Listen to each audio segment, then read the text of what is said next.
நண்பர்கள் அனைவருக்கும் வணக்கம். நாம் இப்போது அப்பா மகன் பற்றிய ஒரு சிறுகதையை பார்ப்போம். செல்வத்தின் அப்பா பெயர் சுந்தரம்.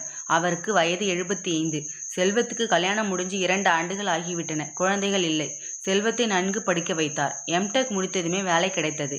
வேலைக்கு போகும்போது அம்மா மறைந்து விட்டார். சுந்தரத்தை மிகவும் பாதித்தது அந்த இழப்பு. வீட்டில் பேசக்கூட யாரும் இல்லை. செல்வம், அவரது மனைவி இருவரும் வேலைக்கு போவதால் சமையலுக்கு ஒரு பெண்ணை வைத்து கொண்டார்கள். 11 மணிக்கு ஒரு டீ போட்டு கொடுப்பார் அந்த ஹெல்ப்பர். அதே மாதிரி மதிய சாப்பாடு போட்டுட்டு ஒரு ஃப்ளாஸ்கில் காஃபி போட்டு வைத்து விடுவாங்க. சுந்தரத்திற்கு வாழ்க்கை பிடிக்கவில்லை. பேச்சு துணி கூட இல்லாமல் இருப்பது அவருக்கு சுத்தமாக பிடிக்கல. சுந்தரத்திற்கு 7:30 வந்தது. ஆம், மகன் மற்றும் மருமகளுக்கு ஜெர்மனியில் வேலை கிடைத்தது. மாத சம்பளம் 1 லட்சம். இருவருக்கும் அதே சம்பளம். இருவரும் அப்பாவிடம் வந்து சொன்னார்கள். யார் என்னை பார்த்து கொள்வார்கள் என கேட்டார் அப்பா. அதற்கு செல்வம், நீங்கள் இங்கேயே இருக்க விரும்பினால் இருக்கலாம், இல்லை என்றால் ஆனந்தம் என்ற முதியோர் இல்லம் இருக்கிறது, அவர்களே பார்த்து கொள்வாங்க. உங்களுக்குன்னு தனி ரூம் கொடுத்துடுவாங்க. தினமும் காலைல டிஃபனு, 11 மணிக்கு பிஸ்கட்டு, டீ கொடுப்பாங்க.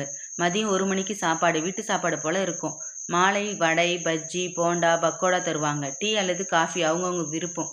அப்பா, கவலையே பட வேண்டாம். நீங்கள் எப்போது திரும்பி வருவீர்கள் என்று கேட்டார் அப்பா. அப்பா, அது சொல்ல முடியாது, நல்ல சம்பளம் என்று கூறினான் செல்வம். செல்வம், நான் என்ன அனாதியா என கேட்டார். அப்படியெல்லாம் நினைக்க வேண்டாம், உங்கள் முடிவு. ஆனந்தம் காப்பகத்தில் சேர்ந்து கொள்கிறேன். என் பார்வதியும் இல்லை, நீதான் ஒரே பிள்ளை. நீயும் வெளிநாடு போனால் நான் அனாதைதானே என்று கூறினார் அவர். செல்வம் பதில் சொல்லவில்லை. இன்னும் அவர்கள் இருவரும் ஜெர்மனி செல்ல 4 நாட்கள் மட்டுமே இருந்தன. சுந்தரம் தனது மூட்டை முடிச்சுகளை எடுத்துக்கொண்டு கிளம்பினார். ஆனந்த இல்லம். இல்லத்தின் இயக்குனரை செல்வம் அப்பாவிற்கு அறிமுகம் செய்தார். சார், கொஞ்சம் கவனமாக பார்த்துக்குங்க.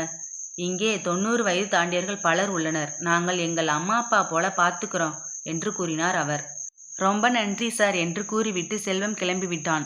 கீழே உள்ள தளத்தில் இருக்கும் ஒரு ரூம் கொடுத்துட்டு பக்கத்தில் ஒரு அலாரம் வைத்தார்கள். இது எதுக்கு என கேட்டார் அப்பா. உங்களுக்கு அவசரமாக ஏதாவது தேவைப்பட்டால் இந்த அலாரத்தை அடிங்கள், உடனே ஊழியர்கள் வந்து விடுவார்கள். 1 வாரம் ஓடியது. அவருக்கு சில நண்பர்கள் கிடைத்தார்கள். ஆனால் சுந்தரம் மனவேதனையில் தான் இருந்தார். கஷ்டப்பட்டு படிக்க வைத்ததற்கு இதுதான் பரிசா என யோசித்தார். இன்று இல்லத்தின் இயக்குனரை சந்தித்து அவரிடம் நான் எழுத வேண்டும், ஒரு பெரிய நோட்டும் ஒரு ஜெல் பேனாவும் தாருங்கள் என்றார். இயக்குனர், இன்னும் 1 மணி நேரத்தில் உங்கள் ரூமுக்கு வந்து கொடுப்போம் என்றார். 1 மணி நேரத்தில் நோட்டு மற்றும் பேனா கிடைத்தது. அவர் என்ன எழுதுவது என்று தீர்மானித்து விட்டார். ஆம், தனது சுயசரிதம் எழுதுவது என்று தீர்மானம் செய்து விட்டார். நோட்டை எடுத்து அங்கு இருந்த சரஸ்வதி படத்தின் கீழ் வைத்து தியானம் செய்தார். வந்து படுக்கையில் அமர்ந்தார். முதலில் தலைப்பு எழுத வேண்டும் என்று முடிவு செய்தார். பின்னர் அழகாக கொட்டை எழுத்துக்களில் நோட்டின் முதல் பக்கத்தில் எழுதினார், நான் ஒரு அனாதை அப்பா என்று.